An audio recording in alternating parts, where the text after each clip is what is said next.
వెంటనే 2 లక్షల రూపాయల రుణమాఫీని వెంటనే 2 లక్షల రూపాయల రుణమాఫీని వెంటనే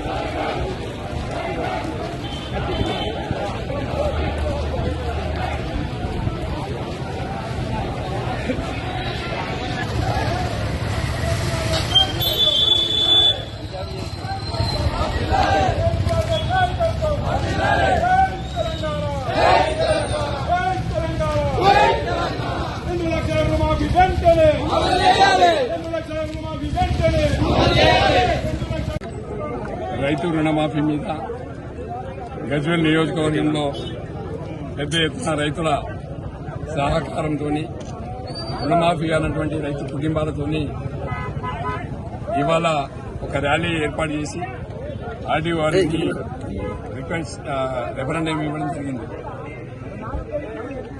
రేవంత్ రెడ్డి గారు అధికారంలో లేనప్పుడు మాట్లాడినటువంటి మాటలు డిసెంబర్ 9 వెళ్ళండి అప్పులు తెచ్చుకోండి మేము మాఫీ చేస్తాం 2 లక్షలని చెప్పి మాట్లాడింది. రైతులు కాంగ్రెస్ మాటలు నమ్మిండ్రు, రేవంత్ రెడ్డి గారి మాటలు నమ్మిండ్రు, బ్యాంకులకు వెళ్లిండ్రు, అప్పులు తెచ్చుకున్నారు. గతంలో కేసీఆర్ మాఫీ చేసినాక కూడా మళ్లీ మాఫీ జరుగుతుందని చెప్పి ఒక్కొక్క కుటుంబం 2 లక్షల పైచీలకు రుణాలు తెచ్చుకున్నారు. అలాంటి రుణాలని మాఫీ చేయాల్సినటువంటి బాధ్యత రేవంత్ రెడ్డి గారి మీద ఉన్నది. మరి ఇవాళ రేవంత్ రెడ్డి గారు ఏమంటున్నారంటే 2 లక్షల వరకే రుణమాఫీ చేస్తున్నాం, ఆ పైన 2 లక్షల పైచీలకు ఉన్నటువంటి వాళ్ళకి రుణమాఫీ చేయట్లేదు, మేము 2 లక్షలకే చేసినాము, ఆ 2 లక్షల వరకే చేస్తామని చెప్పి మాట్లాడుతున్నారు. మీరు ఆ రోజు చెప్పింది ఏంటంటే ప్రతి కుటుంబానికి 2 లక్షల రూపాయల వరకు, ఒక్క రేషన్ కార్డుకి 2 లక్షల వరకు మాఫీ చేస్తానని చెప్పి మాట్లాడారు. ఇలా మేము కూడా అదే డిమాండ్ చేస్తున్నాం, 2 లక్షల వరకు రుణమాఫీ చేయమంటున్నాం. అదేవిధంగా మీరు రైతు భరోసా ఇస్తాన్నారు, ఎకరానికి 15,000, 11,500 కోట్లు రైతు భరోసా ఇవ్వాలి.